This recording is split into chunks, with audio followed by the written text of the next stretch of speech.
My sister lost it at her own wedding. She wanted to humiliate her friend by pouring wine on her, but I stopped her. And after that, all hell broke loose. Almost a year had passed since my sister attempted to attack her best friend right at her own wedding. But it all started long before the ceremony. When Emily unexpectedly asked me to be her maid of honor, I felt uneasy. We'd never been particularly close, and it was always assumed that Laura, her college friend with whom she'd been inseparable for over a decade, would take the spot. I cautiously asked, "What about Laura?" Emily grimaced and snapped, "Screw her." It was so unlike her that I tried to figure out what had happened. I gently brought up the subject several times, but each time she replied that everything was fine between them.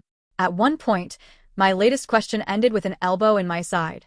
She said I was making it all up, but there was no doubt left. Something had happened. The wedding was in Austin, Texas. Laura wasn't among the bridesmaids on the day of the ceremony. She did come, but sat at the very back of the room. She was wearing an eccentric dress, bright, with an unusual cut, but nothing provocative. Laura always dressed like that, and the guests hardly noticed. Except Emily. I could see her fuming. She leaned toward me and hissed that she wanted to accidentally spill wine on this monstrosity. I firmly said no.